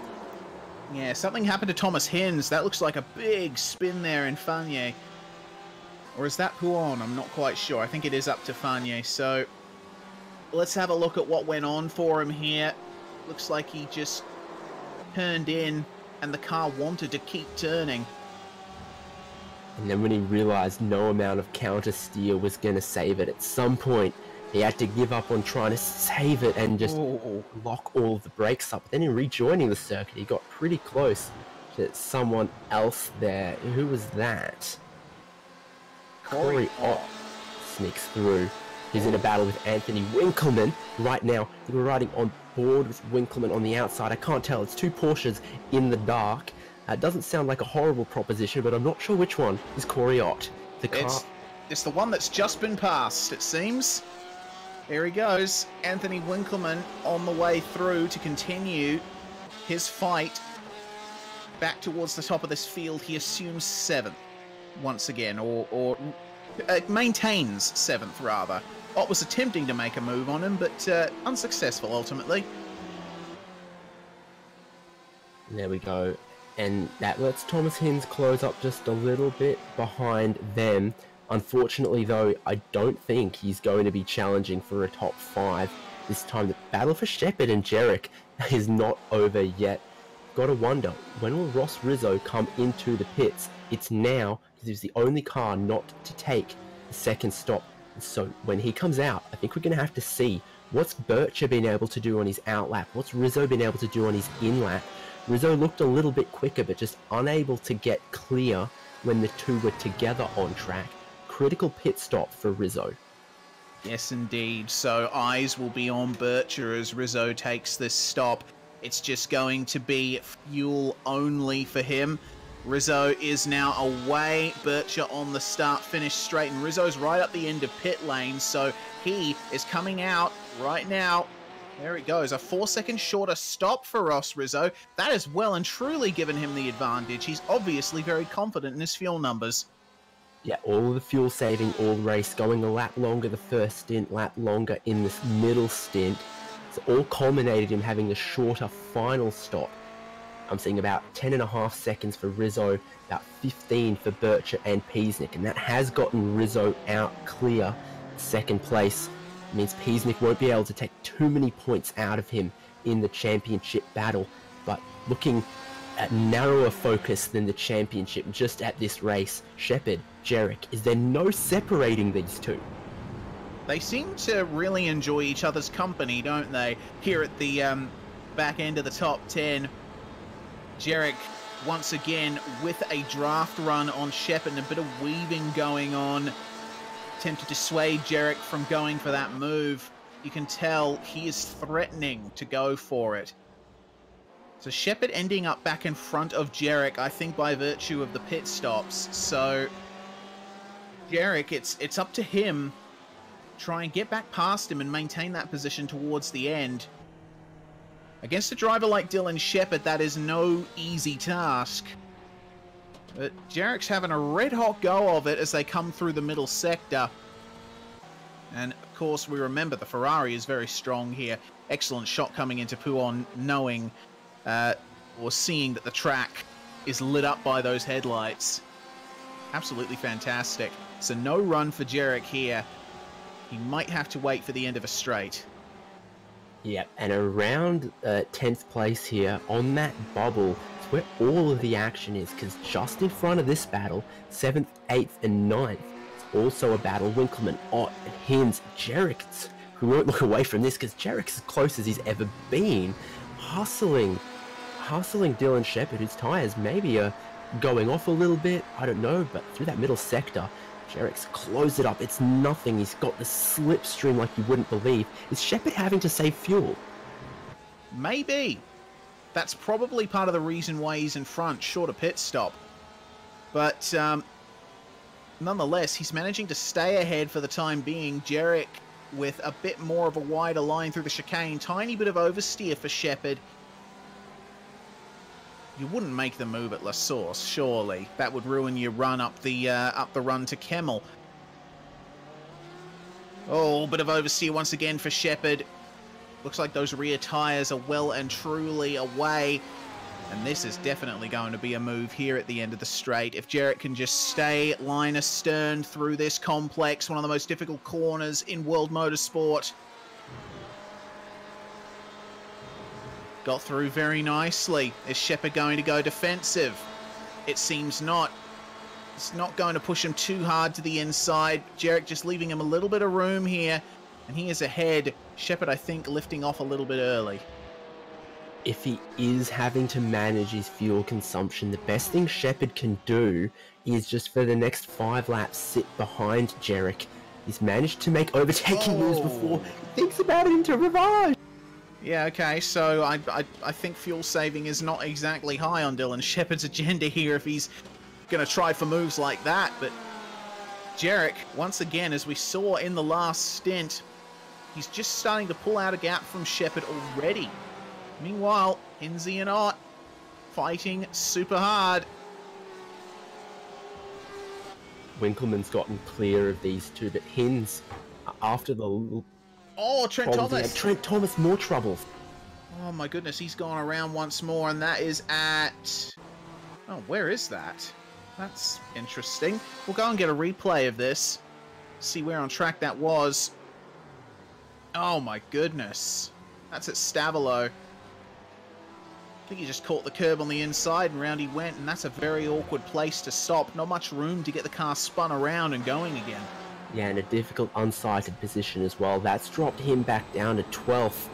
So it's elevated a position for this battle between Jarek and Shepard. Shepard is not looking to save fuel. Jarek's looking to defend Shepard so deep on the brakes around the outside, but he cannot get it turned. He's too deep. He's going to shortcut the chicane. That's going to give him a nasty, nasty slowdown.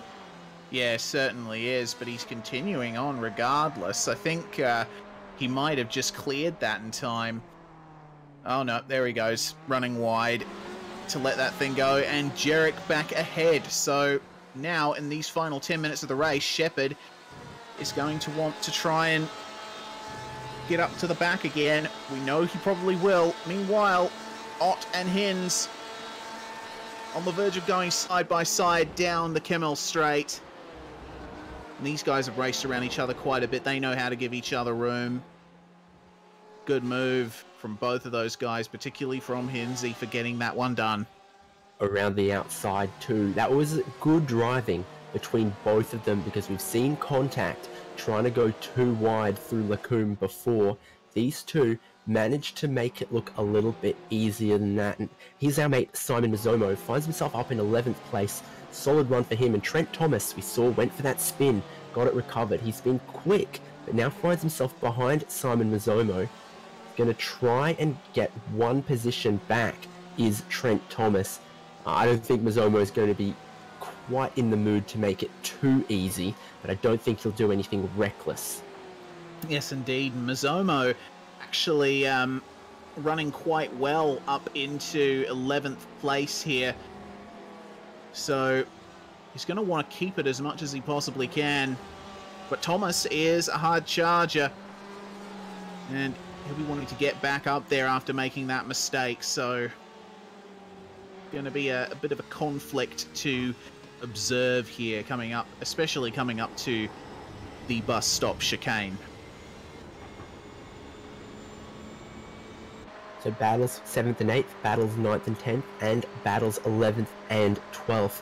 Right around that end of the top 10, it's just so close. And Trent Thomas has a great run through Blanchimont. Looks to the inside for the bus stop. How brave is he going to be on Mazzomo? Very brave. Does he get it turned in towards the apex? In a bit deep, but he's made it work from quite a distance back. Has Trent Thomas, stemming some of the problems he was having, stemming some of the losses. Back up here, Jarek, Shepard. What did I say? How many times have we said it? What did I say? Dylan Shepard right on the back of Jarek once again. He's a determined one, isn't he? So let's see how things play out this time, because we've seen these guys at it for pretty much the entire of the last half of the race here. Great run from Shepard. Jarek went to his right-hand side to try and defend the inside line. Still side by side, just ahead. Shepard's got his nose in front. He'll take that away. And what have they got in front of them? Is that battle? Those are lap cars. Yeah, That's indeed, it, yeah. So, two battles, a lap apart, converging the same bit of the track. A lock-up for Shepard through Rivage. Jarek is still right there towards No Name. Pressure on for both of these guys. All of the curb, all of the AstroTurf, and a little bit more. That's how hard Shepard's trying to defend that 9th place now.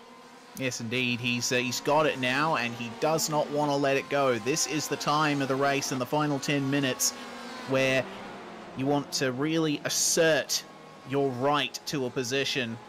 If you make a mistake, there's very little chance that you're going to get it back. And of course, these guys having a slight bit of trouble with the lap traffic. Paul Nichols is still well ahead of them. He has no obligation to let them go yet, but it is going to be distracting for these guys. And you can see Shepard flashing his lights there, letting him know that he's there. Ryan Jarek all over the back of Shepard once again. You could see him weaving down the early part of the straight. Shepard still on the headlight flash button, and through they go. So Nichols and Perween can resume their little fight. Shepherd once again with a bit of understeer on the exit of the bus stop. It seems on the exit of those slow corners, the Porsche is not as strong as the Ferrari, just struggling for a bit of traction. Or whatever setup Dylan Shepherd's working with, just a little bit weak there. The Trick Boys have been pretty strong through the bus stop. And we look up here, Corey Ott and his indestructible Porsche trying to grab Thomas Hinz. Not fully in the slipstream down the straight is Corey Ott. He's not following Hinzy along. Hinzy goes defensive, breaking the slipstream in doing so, but Ott was looking very strong in a straight line. Getting to a point where fuel conservation could be a thing for Hinz, or maybe he just didn't get the run he wanted. This is a Porsche versus Porsche battle for 7th place. Yes, indeed it is. The naturally aspirated flat 6 engine with that awesome sounding exhaust in that 2018 generation of the Porsche 911 RSR. Beautiful machine. The first Porsche 911 based car to go mid-engined, and no, the 911 GT1 from the late 90s does not count. Hello and welcome to Southpaw Race's Soapbox. We rode on board there with Corey Ott, and he had a bit of a wiggle through Pouon, but he was just working so hard to keep the line, and Josh Perveen having a problem through Pouon there. We get a replay of what happened to him. He was round about where Shepherd and Jarek were. What's gone on there? The battle with Paul Nichols. Perveen, just lost it on his own. I think just the car switching directions amid a correction maneuver. Yeah, might have had outside wheels on the curb as well, and all of that combined, the car just wasn't happy with it. We look, and Solosky and Winkleman's become a battle all of a sudden out of nowhere. A little bit of a slow lap for Solosky, and Winkleman still powering on. Fastest car out there right now. And I'm not going to suggest team orders. Slow car on the racing line catches him out there, the number 69 car. That is David Farrelly. Yep.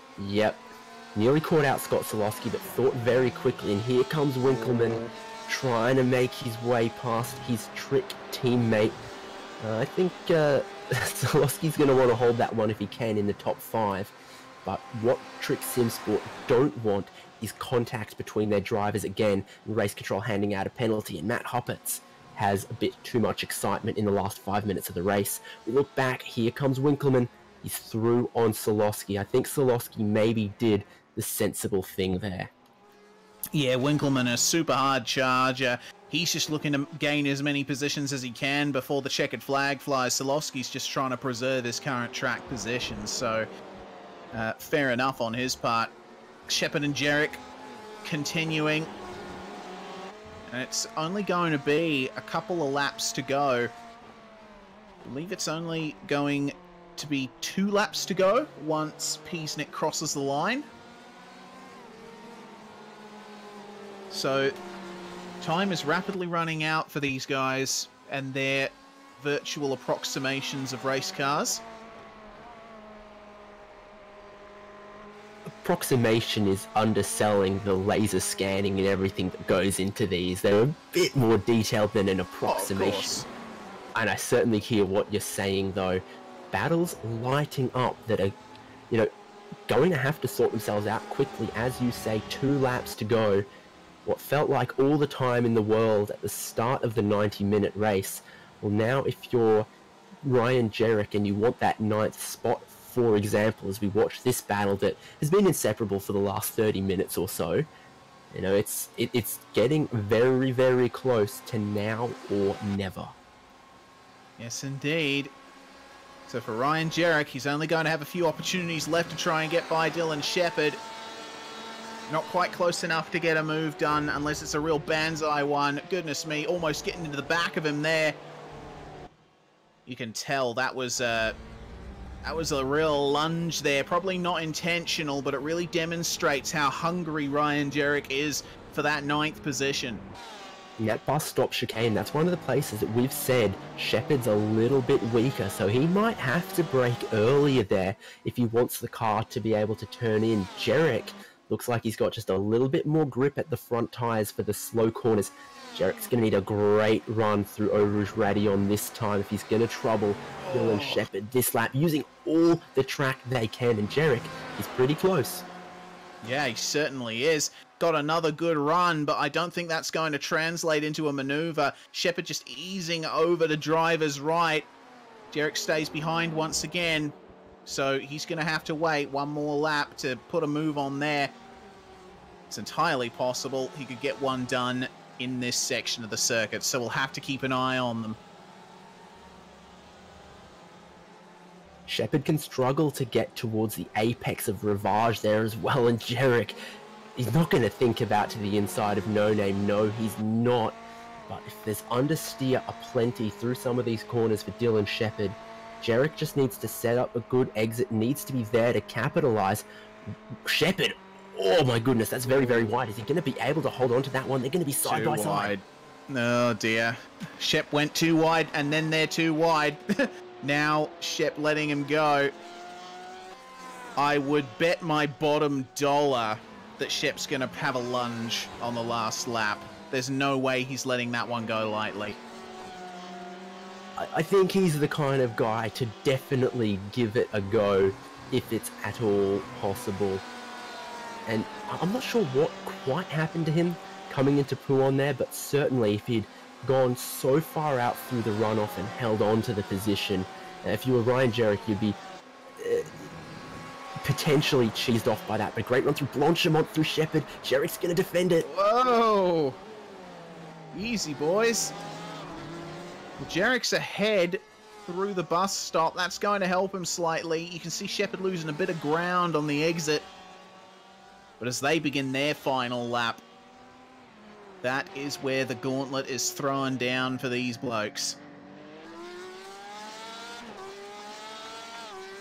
So it's about half a lap for your race leader, John Peasnick, who I dare say has led just about every single lap, bar the ones that Ross Rizzo led through the fuel strategy. Rizzo's comfortably second. We've got to come down all the way to 9th place to see our closest battle. As these two have been fighting, now less than a second behind. Those headlights behind is Trent Thomas. He's goodness, and Shepherd's gonna have a look at Jarek into Lecombe. But if these two keep fighting like this, Trent Thomas has been very, very quick. He could be up there as well. Anything could happen with these three cars. That's what I'm saying. Yes, indeed. And while we're at it, there's been another big fight down in position 20 between Paul Wood and Daniel Cheney. It seems that it's just calmed down, but those guys were running almost side by side through Blanchimont. It is still well and truly on for those guys, but here, Shepherd and Jarek continuing to fight, and John Peasnick, well, we didn't see much of him. There's a very good reason for that. He has put on an absolutely dominant performance here in the Alpine Stars Geodesic Racing Sprint Series Australasia, taking the win at the Spa Enduro under lights, or under very little amount of lights. We've got past Jarek somehow. Oh, he has too. When did that happen? Let's have a look, thanks to Modem Simulation. So, Jarek in front out of Pouon. This might have been a mess up from him, or was it just an opportunistic lunge by Shepherd? It seems like that's what it was. Oh, and Jarek almost going off the track, just maintaining it. Forward at the lapped car, Shepherd taking an absolute opportunity. And Ross Rizzo, Cody Bircher, Blake Neck, they've all crossed the line now. Scott Solowski, Thomas Hins, Shepherd and Jarek, that's the one we're watching, and Shepherd's got the traction he needed off the final corner. Thomas grabbed 9th place. Thomas had an issue, I think. Yeah, he did. He went off at Blanchimont on the last lap, didn't he? He must have been pretty close to Shepherd and Jarek. Yeah, he was. He was just on the verge of passing them, were it not. If he had just had one more lap, one more go at it, he probably would have had a lob. Cheney and Johnson, they have come to the finish as well. So the vast majority of cars having finished here. So seems that Cheney is going to hold him off here unless Johnson goes for that huge move at the bus stop. Gonna try it around the outside. No way! Come on! My goodness, that's incredible. Not the first time in this race we've seen Johnson be a little bit optimistic on the brakes into the bus stop, but this time he makes it stick, and it absolutely deserves a modem simulation replay from how far back, just deep on the brakes, managed to get it turned. And I think Cheney got a little bit of the curb through the first apex as well, but I would say that is a very bold but well executed move from Benjamin Johnson to grab a position the last corner, the last lap. Yes, indeed, but this guy is the one who's going to be grabbing most of the headlines here. John Peasnick in the 555 car. He'll be celebrating that victory.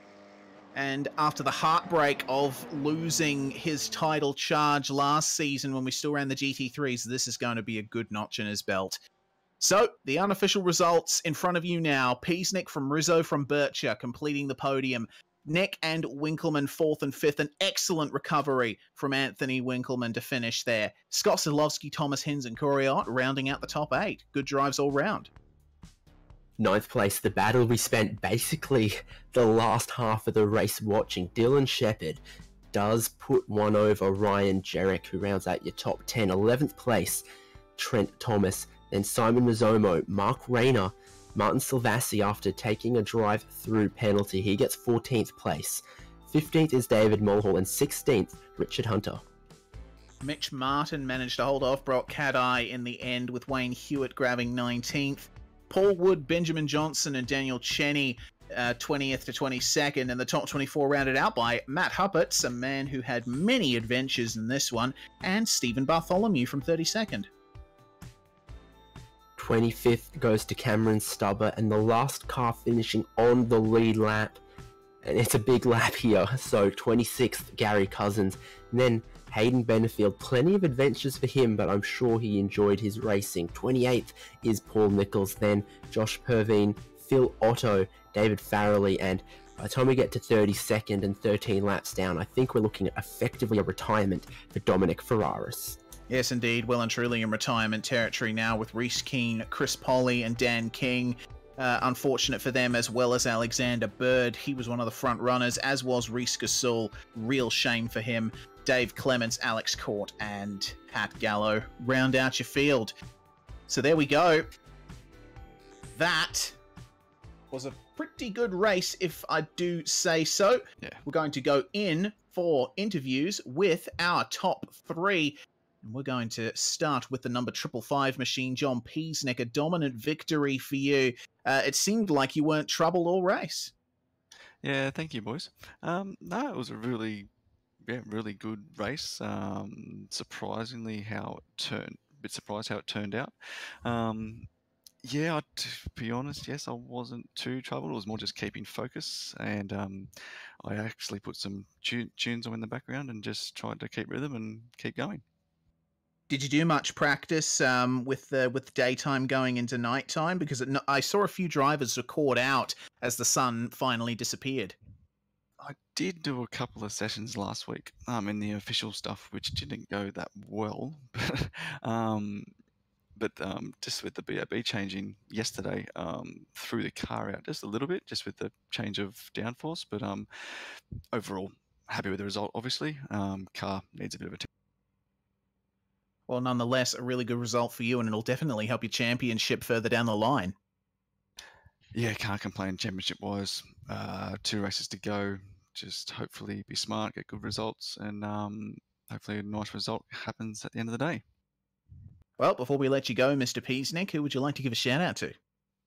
Mate, well, there's no real sponsors, buddy. Just it's a bit of a solo effort, just myself and Reese. So just say thank you to the small teams, basically.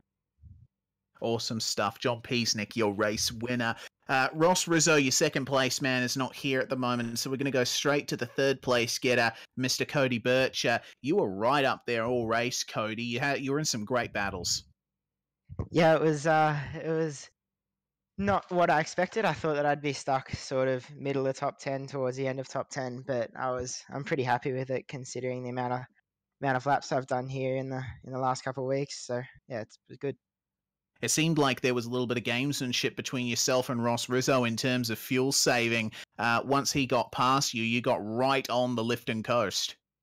Yeah, well, first of all, he did a fantastic job at the fuel saving. Very like he did it really really well. But yeah, when I realized that was what he was doing, I tried to do the same, but obviously I didn't save anywhere near as much as he did, and then made massive gains in the last stop. Nonetheless, third place, a very good result, especially in the dark, where it's quite easy to make mistakes around a track that's already pretty brutal. Yeah, well, because I hadn't done any dark laps coming into it, but as I was as obviously the track got darker, it took me a bit to adjust to where my brake markers were, but after that it was pretty good. But yeah, it was a great race. Certainly was from your perspective. Any shout outs, Cody? I'd just like to thank Euros and Night Rider Design, obviously, and also One Performance Racing too. Did a fantastic job. Thanks very much, Cody Bircher, third place. And finally, we'll go to the second place man, Ross Rizzo from Trick Sim Sports. Ross, it was a very difficult night for you guys tonight, but at least you've got a podium. Yeah, it's probably the person in the team who least deserved it because Anthony had amazing pace all week. Well, all week is in the couple of days that we tested, but his night didn't go very well from turn 3, and yeah, it was definitely a difficult race battling with Cody. He did extremely well. He probably had me covered in terms of pace and did a really good job trying to switch it up in the middle stint. And yeah, it was a good race and solid drive and very interesting track to drive as the sun sets, which was really really immersive, actually fantastic fun. I'll bet it was. Strategy-wise, it seemed your second pit stop was notably shorter than everyone else. So were you playing that fuel game from the beginning? Absolutely. I knew I could keep up with Cody, but only in the draft, and there was no way I was going to gap him. So just stayed behind him the whole race, and I saved about 2 laps worth of fuel in the first stint. And then obviously when the final stint came around, I jumped out, not having to take those extra 2 laps that I saved. And I was really really pleased to see the massive gap, because if it was anything less than that, Cody would have gotten the eyes on and potentially chased me down. I definitely didn't want that, because I was a bit marginal in the incident points and didn't have to push any harder than what I was. And I was struggling with the front tyres, of course. With this car, it tends to lock the fronts quite easily, and it punishes you for it later in the stint if you're not careful. So yeah, the draft and the fuel saving made my race tonight. I just didn't quite have the pace, so I'm glad I made that work. Well, with only a few rounds to go in the series, do you have any goals in mind for the last couple of rounds? Just give it my best shot. It's all I can do. Nothing different to what I have been doing. So press on as we are and hope for the... Excellent stuff. Any shout-outs, Mr. Rizzo?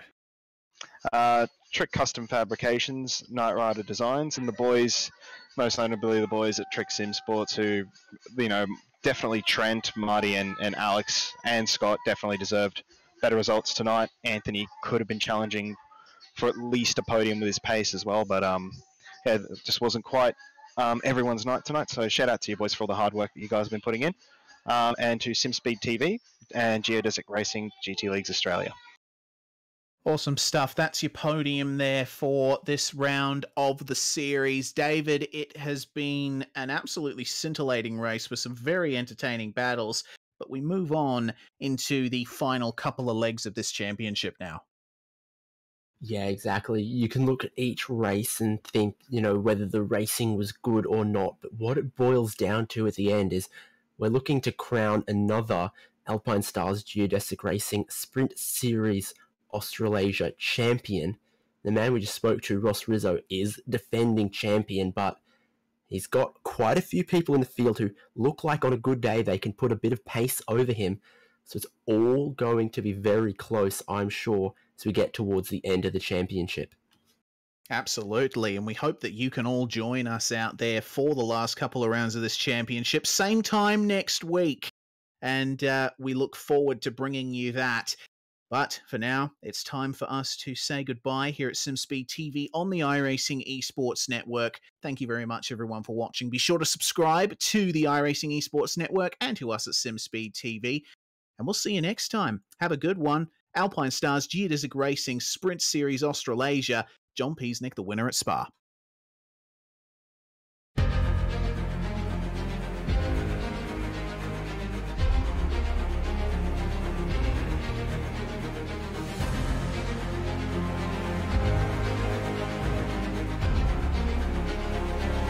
This is fantastic.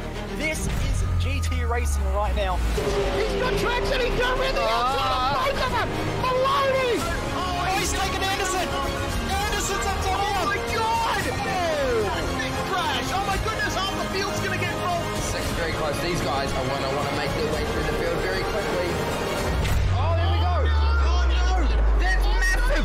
This is it. This is over. I can't believe this. Oh my God. God, what?